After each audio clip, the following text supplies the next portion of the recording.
Okay. messages sent to all of them. Okay. Actually, my pleasure to be here and interact with you and your students. I think these kind of interactions should happen more. We did not have these kind of interactions when we were in college, so I'm very excited to see that education as a system has moved forward, and people like you are trying to bring in more and more industry interactions, industry experiences to be shared with students who are already studying now and in future will take up some business roles. Okay. Yes. So thank you very much. And coming back to your question on what is the whole role or function of business analysis and strategy. Now we started with the topic of techno commercial role.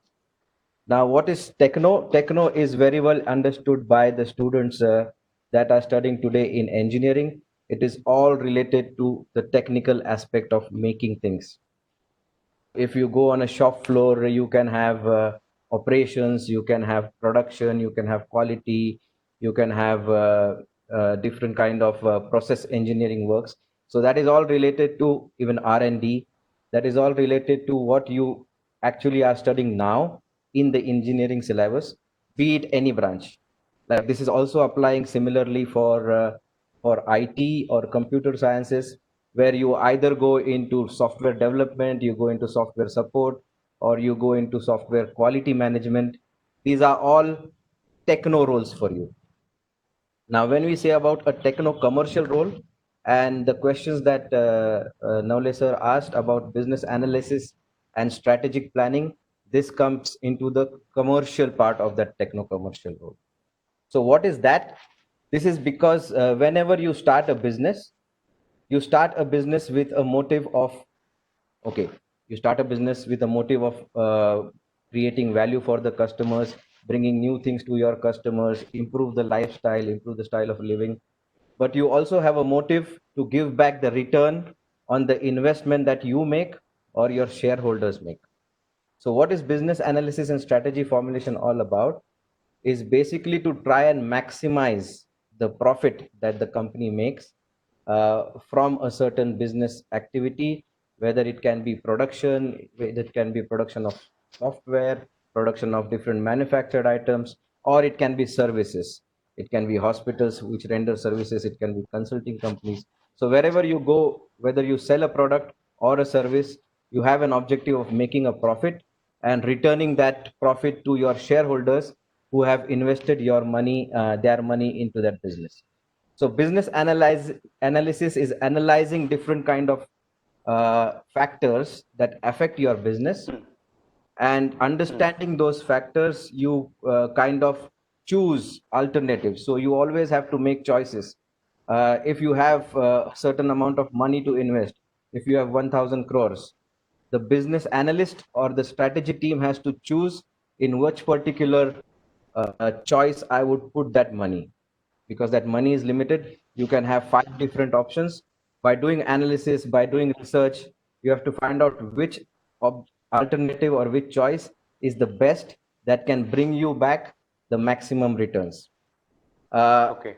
in analysis, you study different elements that affect your business. You study the market, you study how customers are going to welcome your product, at what price will they buy, if they don't buy your product, to which competition will they go.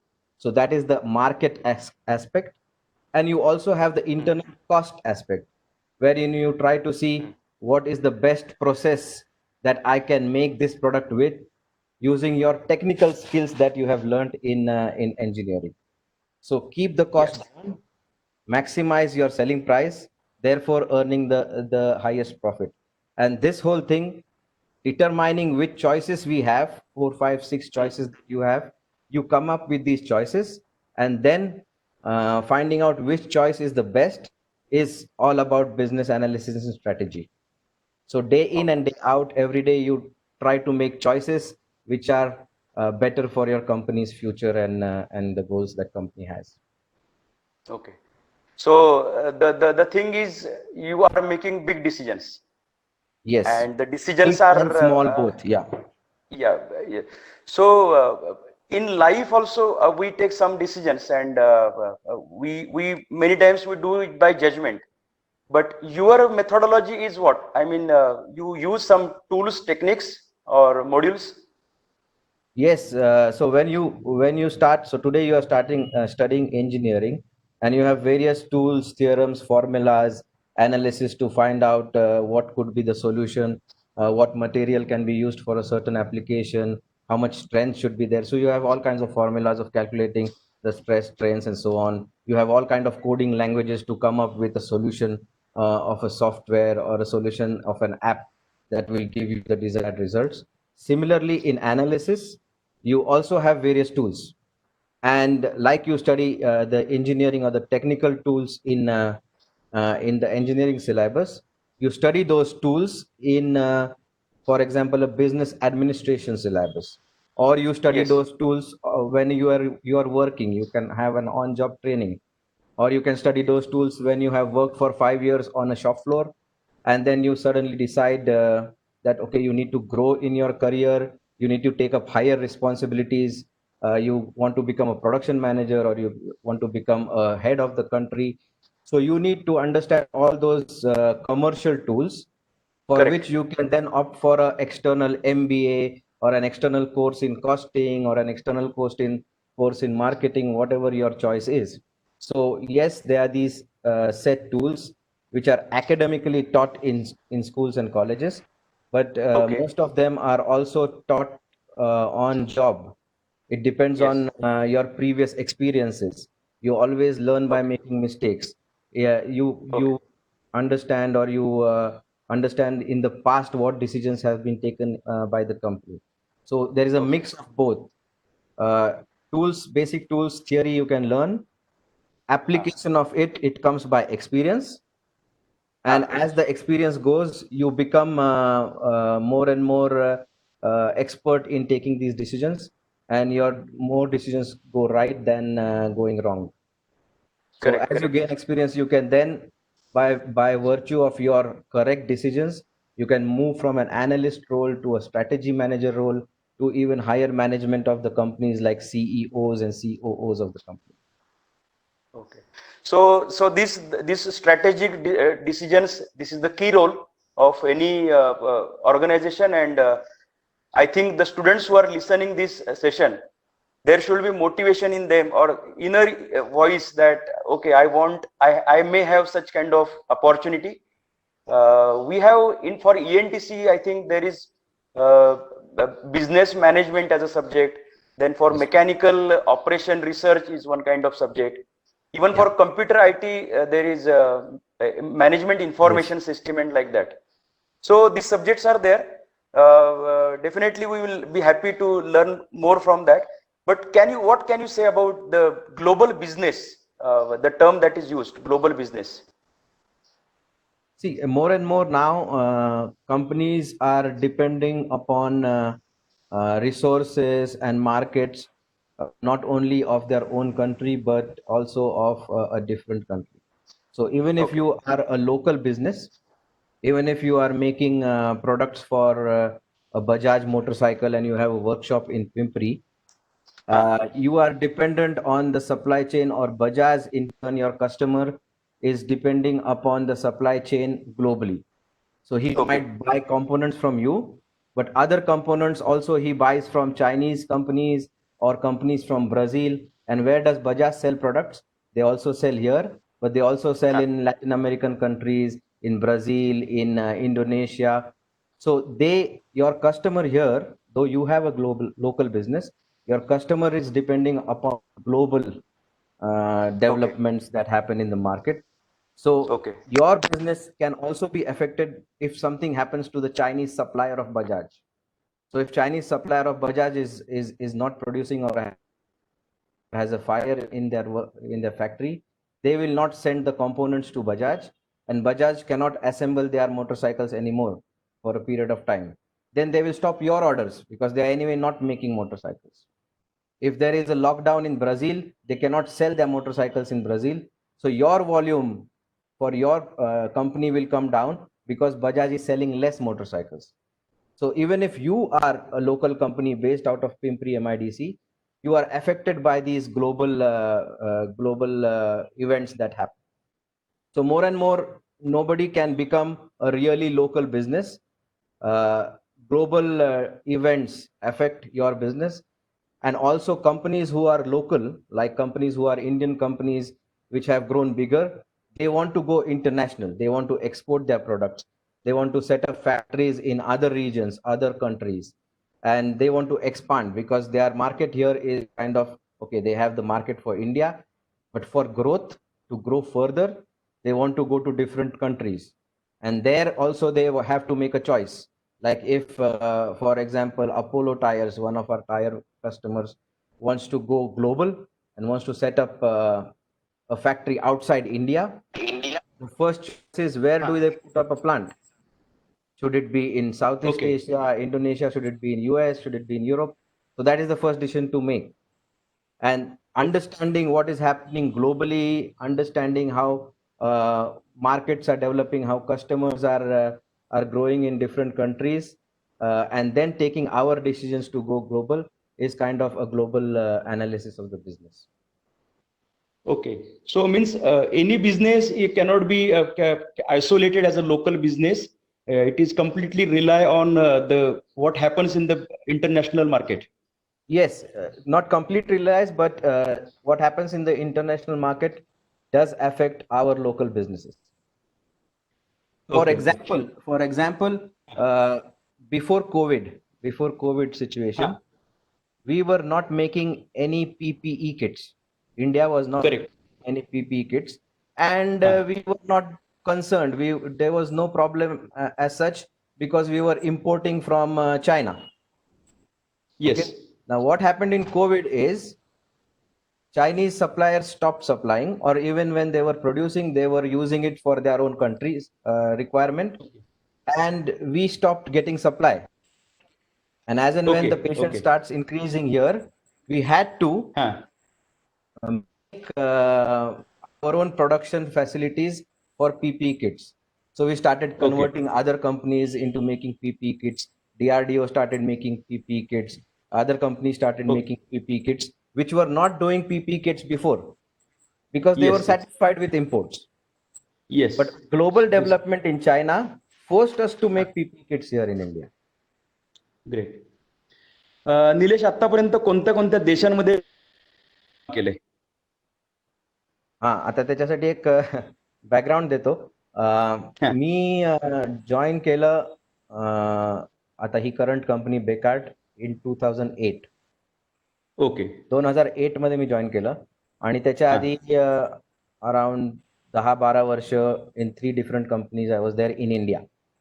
Okay. Bekaert join केल्यावर मी या function मध्ये join केलं, strategic planning मध्ये. Okay. आणि त्याच्यात वेगवेगळे decisions होते, म्हणजे पुढच्या 5 वर्षात कंपनीने काय करायचं, कुठल्या प्रोडक्ट्स मध्ये जायचं, कुठल्या मार्केट्स मध्ये जायचं, एखाद्या नवीन जॉग्रफीमध्ये जायचं का. कारण बेकार्ट बेल्जियम बेस्ड कंपनी आहे युरोपमध्ये, आणि त्यांचं ओके. इंडियामध्ये ऑफिस आहे. ओके. आणि ते बघत होते की कुठे चांगले मार्केट्स आहे, अजून कुठे आपण जाऊ शकतो दुसऱ्या कंट्रीजमध्ये, दुसऱ्या रिजन्समध्ये. तर अशा ओके. अशा सगळ्या डिसिजन मेकिंग मध्ये हो. बेकार्टनी व्हेरियस मार्केट रिसर्च करून साऊथ ईस्ट एशिया, हां. जे इंडोनेशिया, मलेशिया, सिंगापूर, थायलंड तो एरिया आहे, हां. त्या एरियामध्ये जायचा डिसिजन घेतला. तो ओके. बेकार्ट काय बनवतो, बेकार्ट बनवतो स्टीलच्या वायर्स. ओके. स्टीलच्या वायर्स सगळ्यात मोठं प्रोडक्ट काय, स्टीलच्या वायर्स ज्या टायर मध्ये जातात. ओके. टायर आपल्याला रबरचं दिसतं, पण आतला ओके. जो स्केलेटन असतो रबरच्या आतला, तो स्टीलच्या ओके. वायरने बनवलेला असतो टायरला स्ट्रेंथ. ओके. तर मग ऑटोमोटिव्ह मार्केट कुठं ग्रो होतंय, मग साऊथ ईस्ट एशियामध्ये ऑटोमोटिव्ह मार्केट ग्रो होतं, मग तिथं टायर जास्त लागणार. तिथं कुणी आहेत का आता टायरची तार बनवणारे, तर कुणी नाहीये. मग या सगळ्या फॅक्टर्सवरून ओके. आम्ही डिसाईड केलं की साऊथ ईस्ट एशियामध्ये आपण ग्रो करूया. मग ओके. तिथे कसं ग्रो करायचं, ग्रो करायला तुम्ही तिथे एक प्लांट टाकू शकता स्वतःहून, म्हणजे हं. मोकळी जमीन विकत घेऊन नवीन प्लांट बनवू शकता, नवीन फॅक्टरी बनवू शकता. ओके. ओके. मग नवीन फॅक्टरी बनवायला 2-3 वर्ष लागतात. बरोबर. तोपर्यंत तुम्हाला माहित नाही की ग्रोथ निघून जाईल का. कारण हो. ते फास्ट ग्रोईंग मार्केट होतं. जर तुम्हाला 3 वर्ष लागली तर ती ग्रोथ ऑलरेडी झालेली असेल आणि नंतर तुम्हाला मिळणार नाही जेवढं हम्म. पाहिजे तेवढं मार्केट. मग दुसरं हम्म. ऑप्शन काय आहे? दुसरं ऑप्शन आहे की तुम्ही आता एक्झिस्टिंग ज्या फॅक्टरीज आहेत त्यातली एक हम्म. फॅक्टरी विकत घ्या किंवा त्यातली एक ओके. कंपनी घ्या. मग ती तुम्हाला रेडीमेड मिळते आणि तुम्ही रेडीमेड तुम्ही तुमची टेक्नॉलॉजी जी बेल्जियममध्ये आहे, जी इंडियामध्ये आहे तिकडे आणून ऑलरेडी तुम्ही प्रोडक्ट्स लगेच मार्केटमध्ये आणू शकता. ओके. त्या डिसिजननी आम्ही मलेशियामध्ये एक कंपनी विकत घेतली. ओके. मग त्या मलेशियामधल्या कंपनीसाठी नवीन कंपनी, तिकडचं कल्चर वेगळं, बेकाटचं कल्चर वेगळं.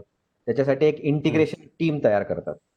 जेव्हा कंपनी ओके. दुसऱ्या कंपन्या विकत घेतात, तेव्हा एक हा. इंटिग्रेशन टीम तयार करतात, की ती कंपनी आपल्या कंपनीत सामावून घेण्यासाठी. मग ओके. प्रत्येक रोलचा एक माणूस असतो त्या टीममध्ये. एक तर हेड ऑफ द कंपनी असतो. एक स्ट्रॅटेजीचा माणूस असतो, जो मी तिकडे गेलो नंतर. एक प्रोडक्शनचा माणूस ओके. असतो, जो टेक्निकल रोल असतो. एक R&Dचा माणूस हा. असतो, जो नवीन-नवीन प्रॉडक्ट डेव्हलप करेल त्या मार्केटसाठी. आणि एक हा. सेल्सचा माणूस असतो, जो जाऊन कस्टमर्सला भेटून ॲक्चुअल सेल करेल. असे 4-5 ओके. क्रॉस फंक्शनल टीम तयार होते. त्याला म्हणतात इंटिग्रेशन टीम. मग त्या ओके. इंटिग्रेशन टीममधनं मी तिकडे गेलो होतो आधी मलेशियाला 2 वर्ष. हम्म. आणि त्या कंपनीला घेऊन त्या वर्कर्सचं कल्चर, बेकाटच्या कल्चरशी जुळवून त्या हम्म. कंपनीचं टर्न अराउंड कसं होईल, ती कंपनी पुढे 5 वर्ष काय करेल, त्याचा सगळा प्लॅन बनवून, त्याच्यासाठी लागणारी इन्व्हेस्टमेंट, त्याच्यासाठी लागणारे प्रॉडक्ट्स, ते सगळा प्लॅन बनवून 2 वर्ष ती कंपनी इंटिग्रेट केली आणि नंतर हम्म. तिकडच्या लीडरशिपला हँडओव्हर करून मी परत आलो. मग तो ओके. माझा पहिला इंटरनॅशनल असाइनमेंट होता. त्याच्या आधी मी ट्रॅव्हल करत होतो. पण हा. तिकडे जाऊन राहण्याचा हा पहिला स्टिंट जो 2 ओके. वर्षाचा. ओके. ओके. त्याच्यानंतर मग मी परत आलो. म्हणजे ते इंटिग्रेशनचं प्रोजेक्ट झालं. तो प्रोजेक्ट हा. संपला. मग मी परत आलो माझ्या जुन्या रोलमध्ये. हा. जुन्या रोलमध्ये आल्यावर मग 1 वर्ष मी इंडिया सेल्सचा हेड होतो. म्हणजे ओके. भारतात ज्या वायर बनतात, त्याच्या सेल्सचा बर. हेड मी इंडियात होतो 1 वर्ष. आणि ओके. त्याच्यानंतर मग बेल्जियममध्ये एक नवीन प्रोजेक्ट सुरू झाला. तो प्रोजेक्ट काय ओके. होता? पूर्ण जगामध्ये आमचे 3,000 कस्टमर आहेत. ओके. तर त्या 3,000 कस्टमर्समध्ये तुम्ही बघायला गेलात तर निम्मे कस्टमर, 1,500 कस्टमर तुम्हाला हा. 80% तुमचं प्रॉफिट देतात. ओके. आणि बाकीचे 1,500 असतात ते फक्त 20% प्रॉफिट देतात तुमचं. हा. बरोबर. हां, मग आता जे चांगले कस्टमर आहेत त्यांना कसं तुम्ही वाढवणार? त्यांना जास्तीत जास्त व्हॅल्यू कशी देणार? त्यांना जे पाहिजे ते प्रॉडक्ट्स कसे देणार? तुम्ही त्या ओके. कस्टमरला हँडल कसं करणार? मॅनेज कसं करणार? कुठला ओके. कस्टमर चांगला, कुठला वाईट, तिथल्या अपॉर्च्युनिटीज, तुम्ही काय प्रश्न त्यांना विचारणार, जेणेकरून तुम्हाला कळेल की त्यांना काय पाहिजे, त्यांच्या नीड्स काय आहेत. आणि त्या नीड्सला ओके. जर तुम्ही मीट केलं तर ते तुमच्याकडनं प्रॉडक्ट किंवा सर्व्हिस घेतील. तर हे ओके. सगळं करण्यासाठी त्या 1,500 कस्टमरसाठी एक बेकाटनी प्रोजेक्ट केला होता. त्याला म्हणतात बेकाट कस्टमर एक्सलन्स. ओके. म्हणजे बेकाटचं एक्सलन्स नाही. तो कस्टमरला तुम्ही कस्टमर कशी एक्सपिरियन्स. मदत कराल एक्सेल करायसाठी त्यांच्या मार्केटमध्ये. ओके. मग त्या कस्टमरला तुम्ही काय प्रोव्हाईड कराल, सर्व्हिसेस कुठल्या द्याल, त्या कस्टमरशी इंटरॅक्शन कसं ठेवाल, किती वेळा तुम्ही बरोबर. व्हिजिट केलं पाहिजे त्याला. ते सगळे रूल्स किंवा ते सगळे प्लेबुक्स बनवायसाठी हा प्रोजेक्ट होता. बर. आणि मग प्रत्येक कस्टमरचा एक डेव्हलपमेंट प्लॅन बनवायचा. पुढच्या 5 वर्षात किती या कस्टमर बरोबर ग्रो करणार, कुठले नवीन प्रॉडक्ट्स त्यांना देणार. तो असा प्रत्येक इम्पोर्टंट कस्टमरसाठी एक अकाउंट प्लॅन बनवायचा. तर या ओके. प्रोजेक्ट मी बेल्जियममध्ये होतो 2 वर्ष. मग ओके. इकडनं मी बेल्जियममध्ये गेलो. या प्रोजेक्टसाठी मी तिकडे 2 वर्ष होतो. बेकाट कस्टमर एक्सलन्समध्ये. आणि 2 ओके. वर्षानंतर पुढचं 1 वर्ष म्हणजे मी 3 वर्ष एकूण बेल्जियममध्ये होतो आता. पुढचं हा. 1 वर्ष मग मी स्विच केलं तिथेच. आत्तापर्यंत मी ओके. भारताच्या ऑफिसमध्ये काम करतो. ओके. मग तिकडे काम केल्यावर 2 वर्ष काम केल्यावर तुमची व्हिजिबिलिटी वाढते. ग्लोबल लीडरशिपला तुम्ही माहीत होता. मग जिथं कुठं नवीन रोल निघतो तिथं तुमचा विचार होतो साहजिक तिथं ओके. असल्यामुळे. आणि मग तिकडनं मी ग्लोबल स्ट्रॅटेजीमध्ये गेलो. मग ओके. आत्तापर्यंत काय होतं, मी मलेशियाला गेलो, त्यांची स्ट्रॅटेजी बनवली मलेशियन कंपनीसाठी. त्याच्यानंतर ओके. मी भारतात आलो. भारताची जी ब्रांच आमची होती त्याच्यासाठी सेल्सचं केलं. हा. त्यानंतर मी सेंट्रल प्रोजेक्टमध्ये गेलो. प्रत्येक कस्टमरवर काम केलं, मोठ्या कस्टमर्सवर. पण त्याच्यानंतर हम्म. हा जो रोल होता तो ग्लोबल स्ट्रॅटेजीचा आहे. Global okay. स्ट्रॅटेजी म्हणजे जी आमची कंपनी आहे, बेल्जियमची हो सगळे देश मिळून 60 देश आणि 25 प्लांट बर या सगळ्याची ओव्हरऑल स्ट्रॅटेजी बनवायची. ही कंपनी 10 बरोबर वर्षांनी कुठे असेल, किती मोठी असेल, कुठे ओके कुठे ह्याचे प्लांट असतील, ह्याचा एक रोडमॅप बनवायचा. ओके दिस त्या त्या वर्क कामात मी आत्ता आहे. म्हणजे एकूण आमच्या कंपनीचं टर्नओव्हर आहे 4 बिलियन युरो. 4 बिलियन युरो म्हणजे साधारण 32,000 कोटी. ओके ओके 32,000 कोटीमध्ये आम्ही 32,000 हा कोटी आमचा सेल्स झाला.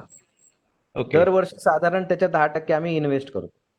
म्हणजे ओके नवीन प्लांट्समध्ये किंवा ओके 32,000 कोटीचे 3200 कोटी आम्ही प्रत्येक प्लांटमध्ये किंवा नवीन ठिकाणी जायचंय, नवीन डेव्हलपमेंटमध्ये इन्व्हेस्ट करतो. मग त्या 3200 कोटी दरवर्षीचा डिसिजन कसा घ्यायचा? कुठे टाकायचे ते हा 3200 कोटी? हा ते आमच्या स्ट्रॅटेजी टीमकडे आहे. ओके म्हणजे ते मग काही तुमच्याकडे आहे प्रोडक्ट्स असतात. काही प्रोडक्ट असतात जसं आपण कुंपणाची तार बनवतो. बर आपलं कुंपण असतं ना, काटेरी कुंपण. त्याची तार पण आम्ही बनवतो.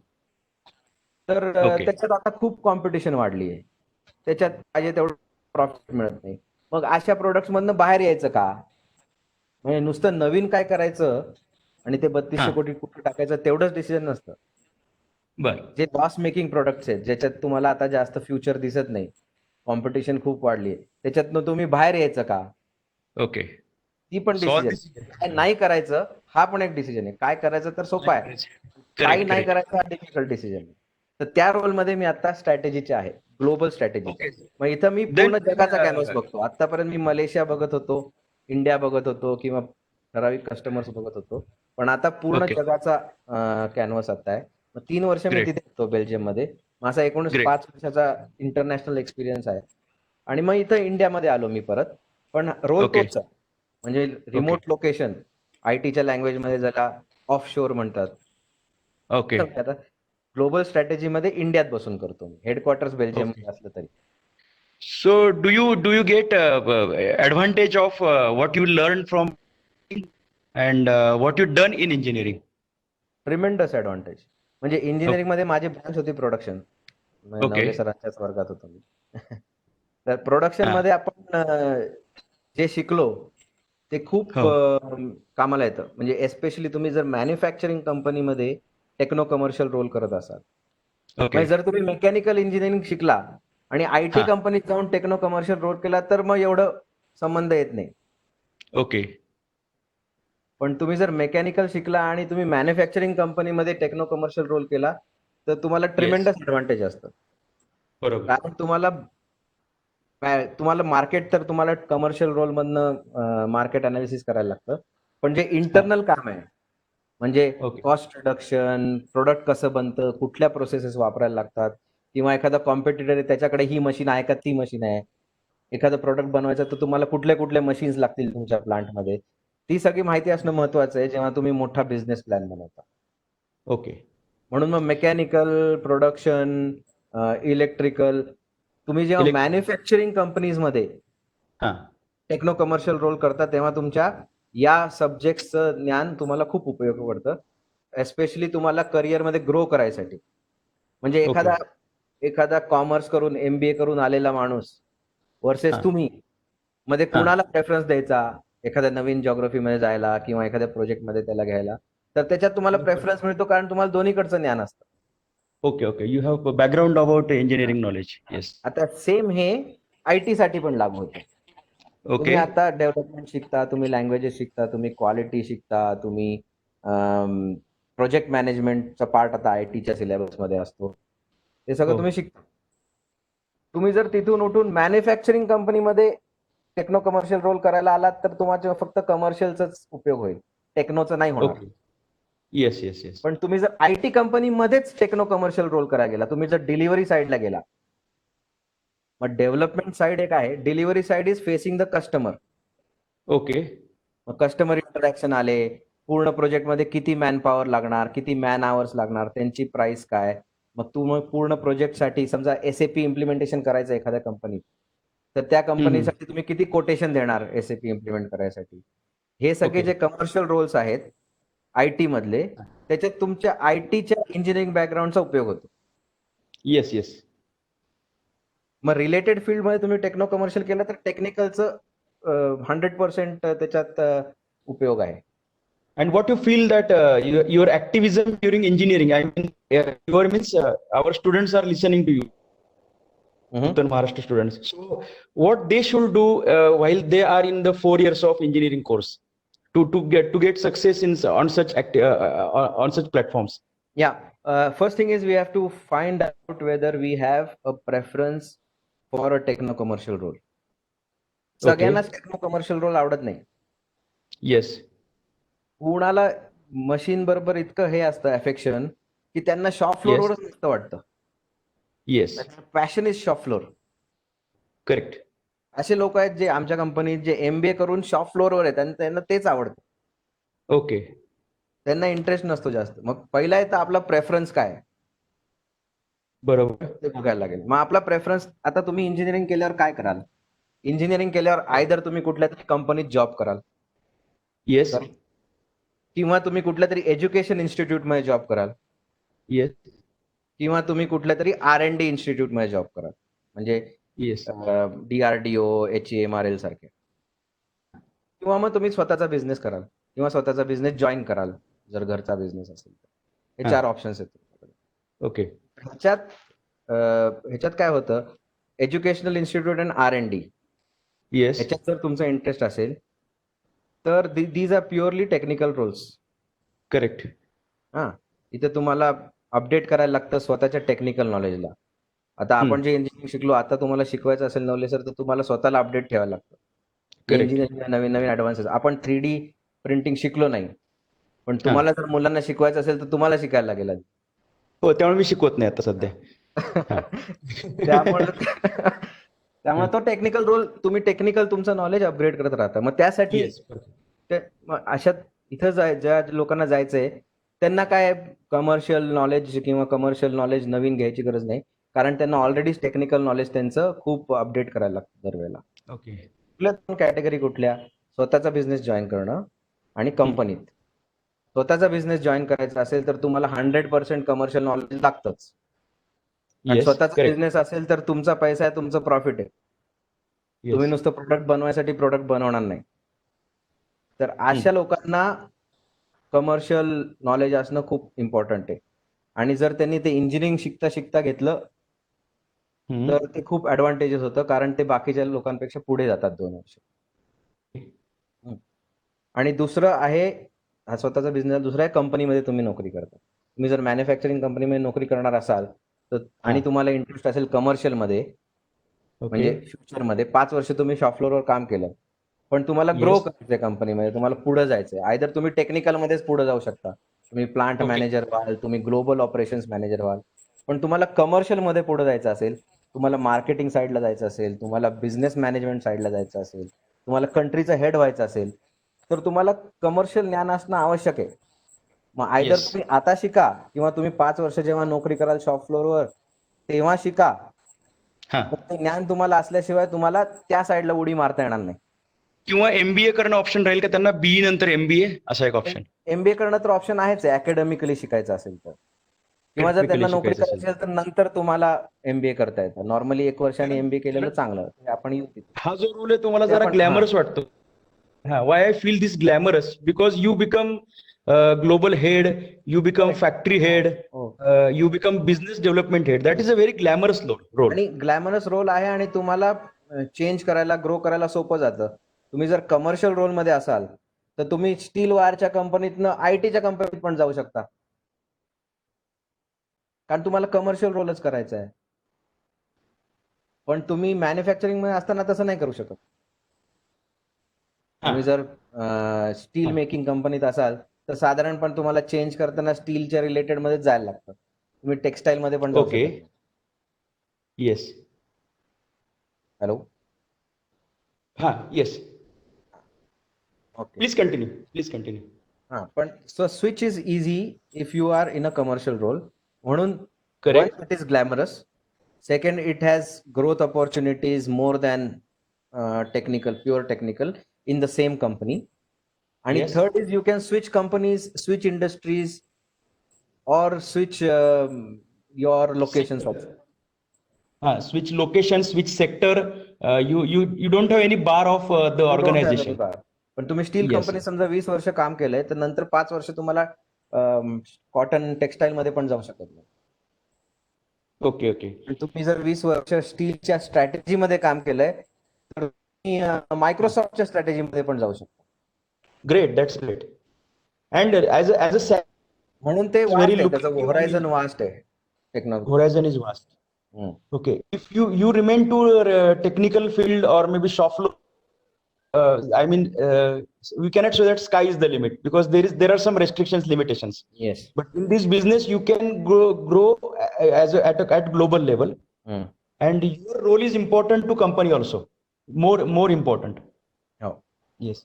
So what I said. एक प्रश्न आला आता आपण घेऊया. हा, एक प्रश्न हा, आता टेक्स्ट आली होती की कमर्शियल नॉलेज म्हणजे काय, बरोबर? हा, हा. एक टेक्स्ट बघून सांगतो. कमर्शियल नॉलेज म्हणजे नक्की काय?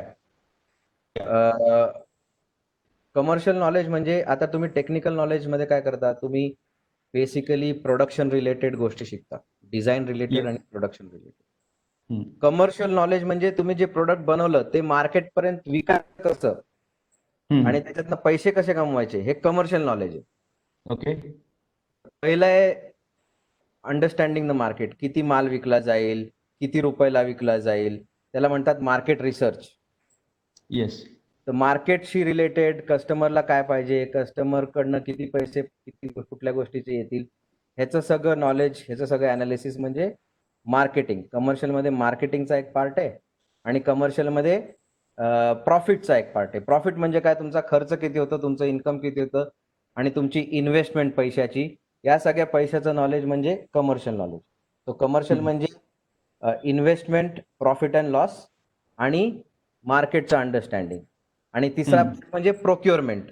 तुम्ही जेव्हा घरात सामान आणता पूर्ण महिन्याचं, तेव्हा तुम्हाला साधारण अंदाज असतो की किती बजेट लागेल, किती पैसे लागतात आपल्याला दर महिन्याला. ह्याचं जर तुमच्याकडं पाहुणे आले तर तुम्हाला किती जास्त लागेल, तर दॅट इज प्रोक्युअरमेंट. मग त्याच्यात टेक्निकल नॉलेज तुम्हाला लागत नाही. तुम्हाला डाळ कशी बनते ते लागत नाही, पण तुम्हाला डाळ किती जास्त लागेल ते माहिती पाहिजे. मग प्रोक्युअरमेंट, प्रॉफिट अँड लॉस जे अकाउंटिंग आहे, म्हणजे पैसे, इन्व्हेस्टमेंट, त्याचं प्रॉफिट आणि त्याचं कॉस्ट. आणि तिसरी गोष्ट म्हणजे मार्केटिंग, जे सेल्सची साईड आहे. Okay. या सगळ्या ज्या स्ट्रीम्स आहेत त्याचं अंडरस्टँडिंग म्हणजे कमर्शियल नॉलेज. या सगळ्या प्रोडक्शनच्या भोवतीने आहेत.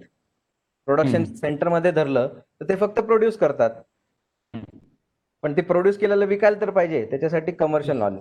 ते प्रोड्यूस Okay. करता रॉ मटेरियल विकत तर घेतलं पाहिजे, त्यासाठी कमर्शियल नॉलेज.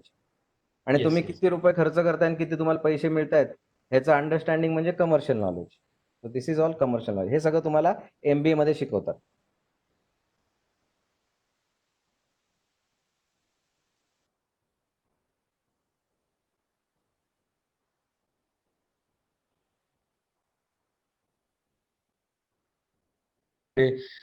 ते त्यांचं कम्युनिकेशन चांगलं असतं, तर त्याचा बेनिफिट त्यांना अशा सगळ्या याच्याचं फाउंडेशन होतं असं वाटतं का? कम्युनिकेशन चांगलं असणं नुसतं नाही. सो आता या प्रश्नात पुढचा प्रश्न असा आहे की आता काय केलं पाहिजे, इंजिनिअरिंग शिकताना कमर्शियल Yes, नॉलेज yes. घेतलं पाहिजे. तर त्याच्यात तुम्ही बिझनेस अॅक्युमेन वाढवा. कमर्शियल म्हणजे बिझनेस रिलेटेड सगळं, आता आपण म्हणलं तसं. बिझनेस अॅक्युमेन वाढवा. बिझनेस अॅक्युमेन कसं वाढवणार तुम्ही? बिझनेस अॅक्युमेन म्हणजे बिझनेस कसा चालतो याचं नॉलेज. मग त्याच्यासाठी तुम्ही बिझनेसचे चॅनल्स बघा, जे आपल्याकडं 24 आवर्स चालतात आता. झी बिझनेस, CNBC, त्याच्यात प्रत्येक कंपनीचं अनालिसिस असतं. ते शेअर मार्केटसाठी असतं, पण त्या कंपन्या काय करतात, कुठं ग्रो करतात, त्यांच्या कुठल्या प्रोडक्टवर कसा परिणाम होईल जगातल्या डेव्हलपमेंटचा, ते सगळं तुम्ही जर बघितलं तर तुम्हाला काय काय फॅक्टर्स अफेक्ट करतात बिझनेसला ते कळेल. बिझनेस चॅनल्स आणि बिझनेस अॅक्युमेन तुमचे वाढतील. Business news papers, economic times वगैरे. तर जेव्हा तुम्हाला बिझनेस बद्दल ज्ञान येईल, त्याच्याबरोबर तुम्ही तुमचं चांगलं कम्युनिकेशन जोडलं, then you are fit for commercial role. Yes, yes, perfect. चांगलं कम्युनिकेशन काय पाहिजे, कारण आता फॅक्टरी फ्लोअरवर आपण वरनं खाली चेन ऑफ कमांड म्हणजे मिलिटरी सारखं असतं. मॅनेजर सुपरवायझरला सांगतो, सुपरवायझर फोरमनला सांगतो, फोरमन वर्करला सांगतो, आणि उलट प्रॉब्लेम आला तर उलट होतं, ऑर्डर्स वरनं खाली जातात. कमर्शियल रोलमध्ये तसं नसतं. कमर्शियल रोलमध्ये तुम्हाला तुमच्या जी मीटिंग असते त्याच्यात इक्वल लोक असतात. तुम्ही जर कमर्शियल मॅनेजर असाल, तुम्ही सेल्स मॅनेजर असाल, तर तिकडनं प्रोडक्शन मॅनेजर असतो, इकडनं R&D Okay. मॅनेजर असतो. Cross functional Yes. कम्युनिकेशन तुम्हाला जमायला पाहिजे. आणि Okay. तुमचं सगळे ऐकतीलच असं नाही, हा. कारण ते तुम्हाला रिपोर्ट नाही करत. येस. मग त्यासाठी तुम्हाला इन्फ्लुएन्सिंगची आर्ट पाहिजे, influencing without authority. Okay. Yes yes. कारण हा. इन्फ्लुएन्सिंग विथ ऑथॉरिटी कोणी पण करू शकतं. करेक्ट. कारण तुमच्याकडे ऑथॉरिटी आहे, त्यांनी ऐकलं नाही तर तुम्ही त्याला कामावरनं काढून टाकाल. Okay. Influencing without authority is important. आणि ते कशात नाही तर ते कम्युनिकेशन मधनं येतं. ते तुम्ही जर कम्युनिकेशन. चांगले कम्युनिकेटर असाल तर तुम्ही जरी रिपोर्ट करत नसाल एखाद्या माणसाला तरी त्याचं तुम्ही ऐकाल त्या माणसाचं, जर त्याच्याकडे कम्युनिकेशन स्किल असेल. Okay okay great. मग इथे art is influencing without authority. मग हे चांगल्या कम्युनिकेशनचा उपयोग कसा करायचा? चांगला कम्युनिकेशन आपल्याकडे हा. असेल, स्किल असेल ते, तर तुम्ही बिझनेस नॉलेज वाढवा आणि मग you become fit for commercial role. Okay. पण आता मला तुम्ही सांगा की ही जी अपॉर्च्युनिटी की प्रत्येक कंपनीमध्ये बिझनेस डेव्हलपमेंट करणं, टेक्नो कमर्शियल रोल, किती अपॉर्च्युनिटीज ह्याच्या असतील? म्हणजे संख्या जास्त आहे का कमी संख्या आहे ही? याच्यामध्ये स्कोप कसा राहील? प्रत्येक कंपनीला तर सेल करायलाच लागतं. तुम्ही हो. जरी प्रोड्यूस केलं तर तुम्हाला कस्टमर्सला भेटून त्यांना जाऊन समजावून तुमचं प्रोडक्ट पोर्टफोलिओ दाखवून सेल्सचा जॉब हा प्रत्येक कंपनीत असतो. तुम्ही जरी एक वर्कशॉप असेल तरी तो वर्कशॉपचा ओनरच सेल्स पर्सन असतो, तो जाऊन सेल्स करतो. That is also beginning of techno commercial job. सेल्समध्ये काय, तुम्ही विकता, तुम्हाला कम्युनिकेशन चांगलं पाहिजे, पण तुम्हाला प्रोडक्ट बद्दलचं नॉलेज पाहिजे, ते कसं बनतं त्याचं नॉलेज पाहिजे, म्हणून तो टेक्निकल कमर्शियल झाला. तर सेल्स पासून सुरू होतं. जर ब्रॉडर टेक्निकल कमर्शियलचा स्कोप बघितला तर sales job is a techno commercial job. आणि प्रत्येक कंपनी सेल्सची लोक लागतात.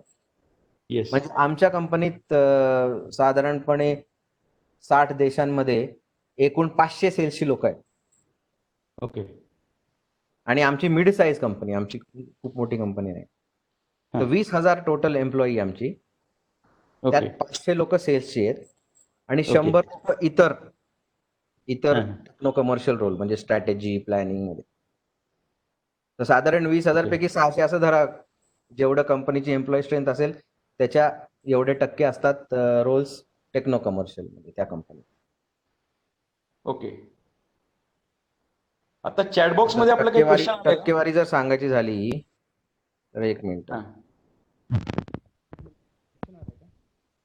साधारण 3% पूर्ण एम्प्लॉई स्ट्रेंथच्या 3% रोल्स टेक्नो कमर्शियल असतात प्रत्येक कंपनीत. ओके.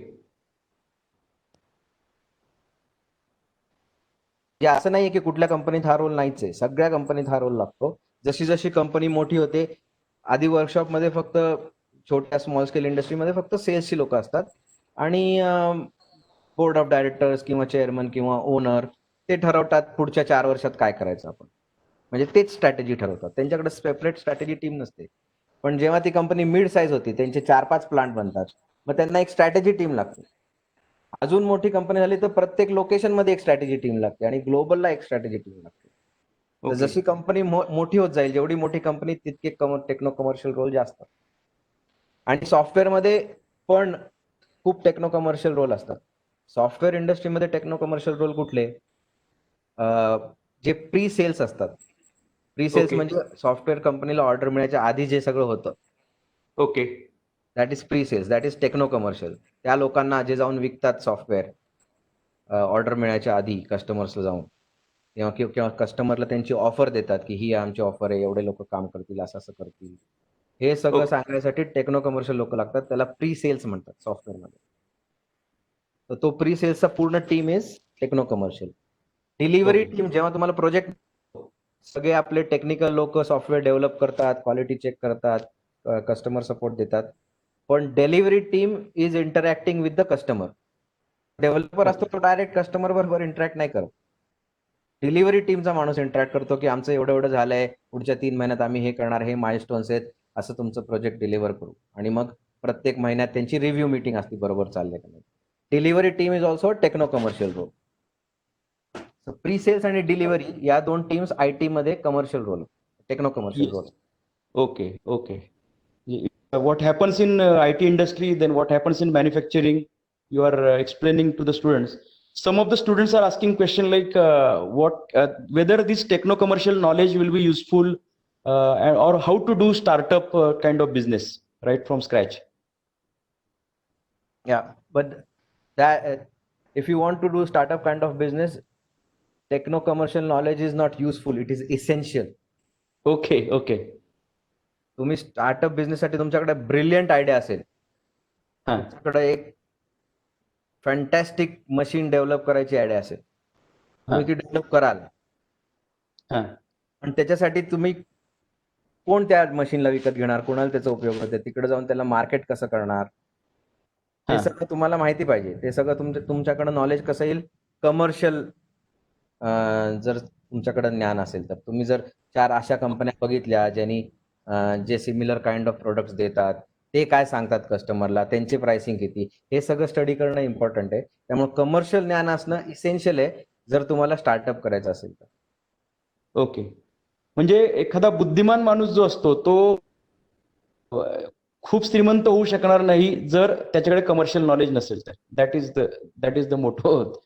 येस, पण बुद्धिमान माणसाला नेहमी श्रीमंत व्हायलाच पाहिजे असं काय नसतं. ओके. बुद्धिमान माणूस एखादा असेल तो की त्याला खूप आवडत असेल नवीन नवीन वस्तू डेव्हलप करणं, फुंगशुंग वागडू सारखं मधलं, ओके. त्याला हा. काय मोठं श्रीमंत व्हायचं नव्हतं जगातला श्रीमंत माणूस. बरोबर, बरोबर.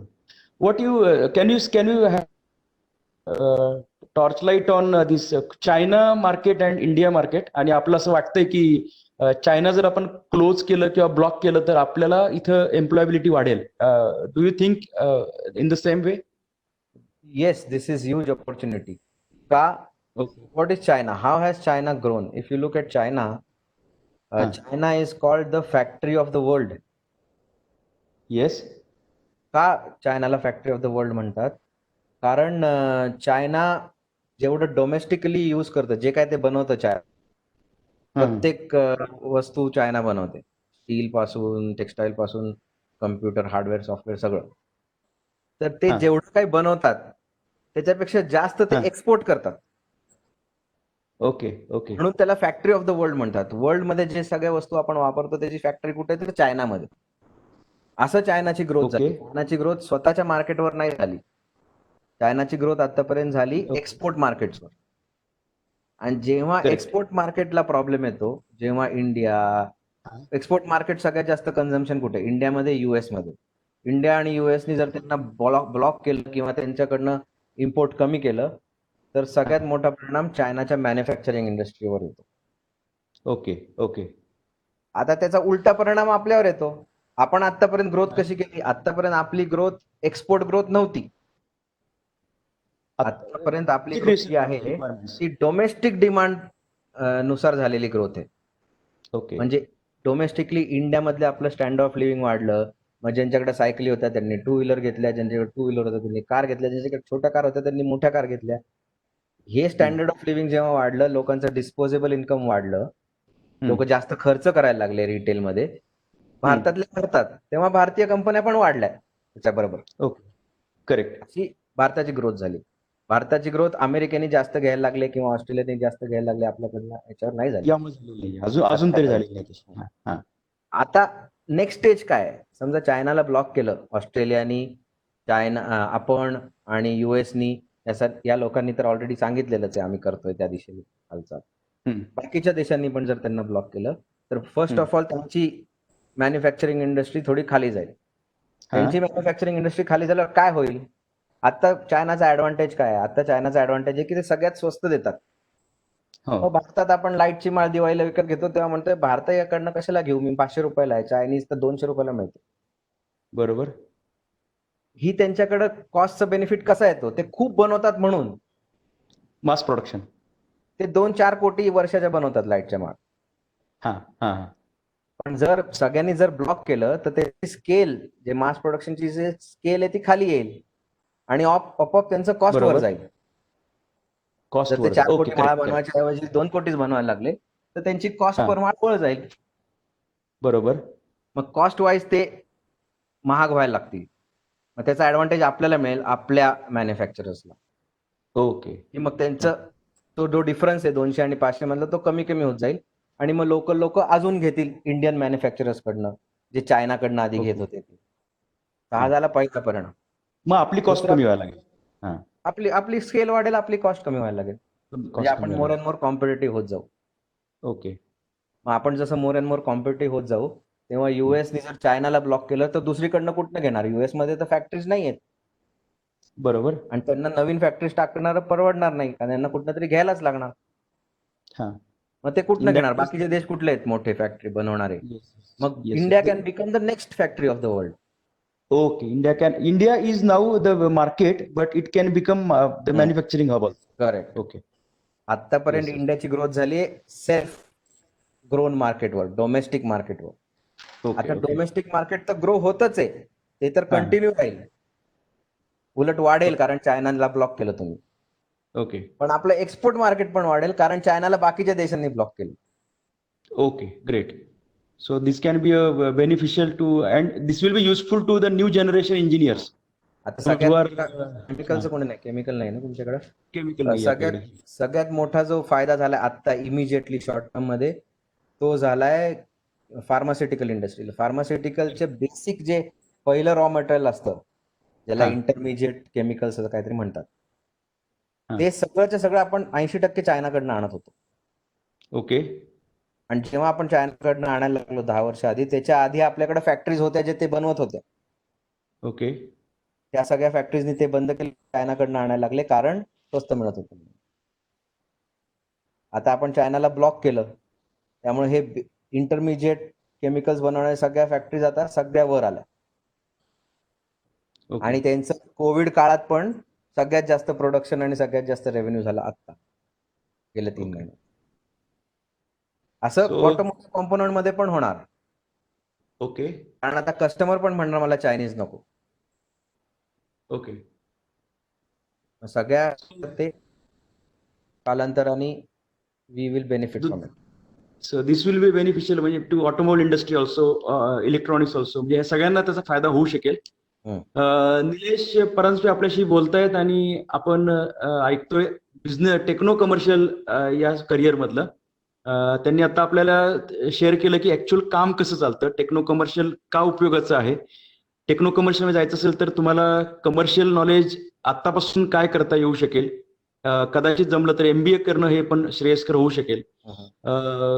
मला असं वाटतं की तुम्ही एक शेवटच्या 1-2 प्रश्नांमध्ये आमच्या मुलांना थोडा सल्ला द्या की व्हॉट दे शुड डू नाव, आणि इथून पुढच्या काळामध्ये ऍक्टिव्ह राहणं काय उपयोगाचं असतं. Because I know Nilesh was usually he used to be topper, at the same time he was in various activities also. He was very active by that time. म्हणजे मला असं वाटतं की ह्याचे सगळे आउटपुट हे तुम्हाला तुमच्या करिअरमध्ये नंतर दिसतात. And we always tell students that be very active and busy. पण हे जर निलेश परांजपे यांच्याकडनं जर ऐकायला मिळालं तर आम्हाला आवडेल. नाही, त्याच्या आधी आपण एक काम करू. मी तुम्हाला, म्हणजे ज्यांना खरंच टेक्नो कमर्शियल करिअर करायचंय, ज्यांना टेक्नो कमर्शियल मध्ये जायचंय because of opportunities, vast horizon to change, to grow in the field. Yes. Normal career path काय? तुम्ही इंजिनिअरिंग केलं, इंजिनिअरिंग केल्यानंतर you have the option of doing MBA. Directly जर तुम्हाला कमर्शियल नॉलेज घ्यायचं असेल तर इंजिनिअरिंग केल्या MBA करा.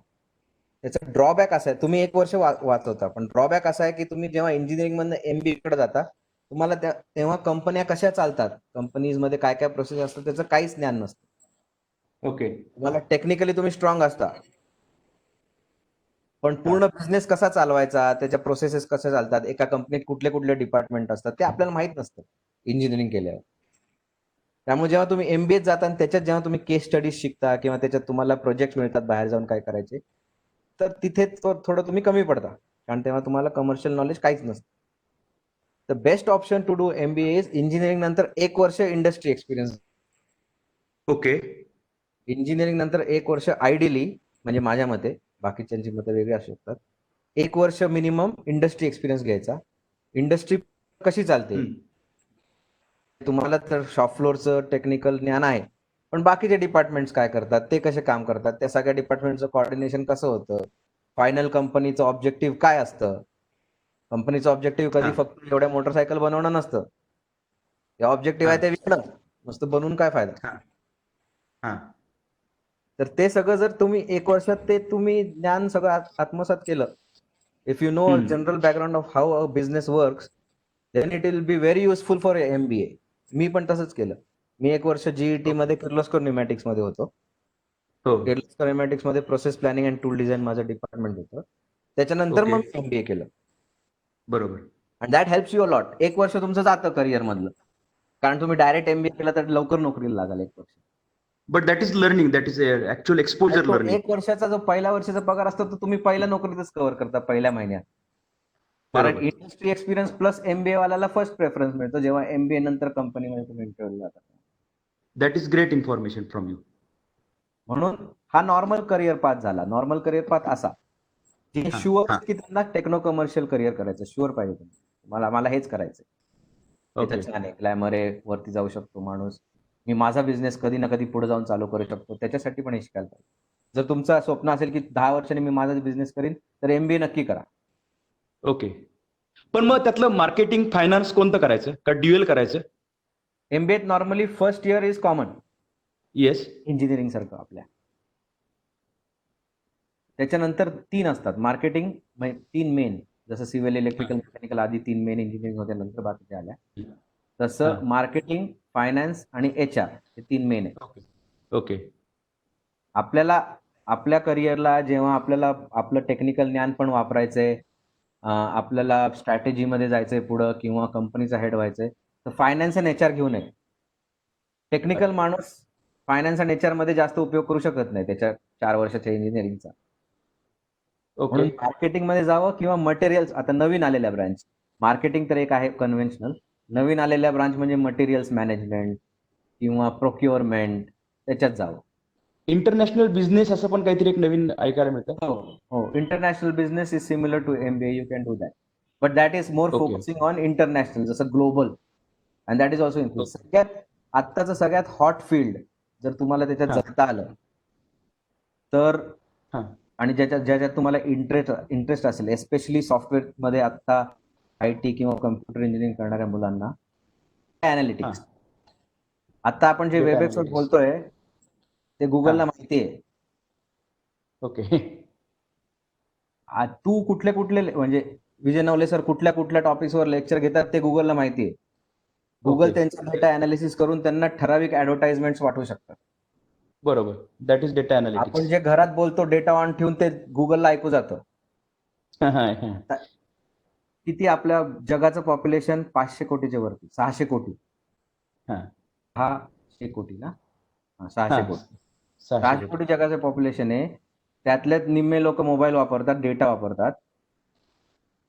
त्या एवढ्या सगळ्या डेटाचा अनालिसिस करून ठराविक माणसाला ठराविक वेळेत त्याला पाहिजे ती ऍड देणं, हे डेटा सायन्स आहे. Data science. करेक्ट. एवढा मोठा डेटा, तुम्ही 6 कोटीचे किती डेटा पॉइंट्स होतील एवढा अनालिसिस करून, that is data analytics, which is a very hot field now. Correct. Very good. Very good. मग एस्पेशली फॉर सॉफ्टवेअर डेटा सायंटिस्टचा जो रोल आहे किंवा कुठले कोर्सेस असतील, data research, data scientist, data analysis, that will be very helpful. सगळ्या कंपन्या ते बघतायत, इन्क्लुडिंग Amazon, गुगल, टेस्ला, सगळ्या ज्या मोठ्या कंपन्या आहेत, फेसबुक, ट्विटर. फेसबुक इलेक्शनचा रिझल्ट इन्फ्लुएन्स करू शकतो डेटा अनालिसिस वरनं. करेक्ट. जे लोक Correct. फेसबुकच्या पोस्टवरनं त्यांना कळतं, म्हणजे ती कुठली केम्ब्रिज अनालिटिका म्हणून कंपनी होती, ती कॉन्ट्रोवर्सीमध्ये आली. त्या बॉर्डरलाईन जे वोटर्स असतात, ज्यांनी ठरवलं नाही ह्याला वोट द्यायचं का त्याला वोट द्यायचं, ते लोक ते हे करू शकतात, म्हणजे ती लोक कोण आहे ते आयडेंटिफाय करू शकतात आणि त्यांना ठराविक मेसेजेस पाठवू शकतात की जेणेकरून ते एखाद्या कुठल्या तरी पक्षात जातील त्यांचं वोट. वा, म्हणजे तुमच्या सगळं डेटा अनालिटिक्सचं काम आहे. अच्छा. रिपरकशन्स पण त्यांच्यापर्यंत जातात तुमच्या प्रेझेंटेशनवर ना. आणि this is also techno commercial. That is also techno commercial. कारण तुम्ही या सगळ्या डेटा अनालिसिस मध्ये तुमचं सॉफ्टवेअरचं आता नवीन आलेत, पायथन, बिग डेटा, त्याच्याच यूज करता. Okay, great. So, and the apps are now banned because of this issue. आता because of data security issue. आता त्यांनी जे रिझन दिले ते डेटा सिक्युरिटीचं दिले. आता फॉर एक्झाम्पल तुम्हाला सांगतो, एखादं आपलं आर्मी असेल कुठल्या पण देशाची, हा, त्याचा टॉप न्यूक्लिअर सायंटिस्ट असेल. ओके. आता त्या टॉप न्यूक्लिअर सायंटिस्टच्या मोबाईलवर त्याचं लोकेशन असतं, टिकटॉक असतं, काय पण इन्स्टॉल केलेलं असतं. आता टॉप न्यूक्लिअर सायंटिस्ट फ्रिक्वेंटली कुठे जाईल? त्याच्या लॅबमध्ये जाईल किंवा हा. त्याची normal day to day life मध्ये मार्केट बिर्केट इकडे जाईल. हा. आणि न्यूक्लिअर जे तुमचे न्यूक्लिअर आर्सेनल आहे, न्यूक्लिअरचे मटेरियल्स कुठे स्टोअर केले तिथं जाईल, व्हिजिट करेल, त्या न्यूक्लिअर लॅब्स मध्ये व्हिजिट करेल. बरोबर.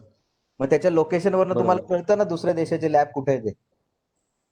तो जिथं फ्रिक्वेंटली जातो माणूस, ते तुम्ही आयडेंटिफाय करू शकता. म्हणून हे ऍप्स बॅन केले. आता आता दॅट इज द म्हणजे पार्श्वभूमी त्याला कोविडची जरी असली किंवा चायनाची असली तरी actually it is because of the security of the data. हो.